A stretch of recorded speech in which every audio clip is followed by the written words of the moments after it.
khâm lệ chút lâu buồn lắm ấy xóa trần xóa khôi thay rèn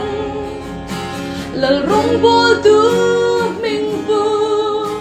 chân vu mà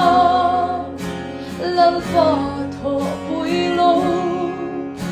hết tiếng tu riêng lal văn min đến lâu adu takkan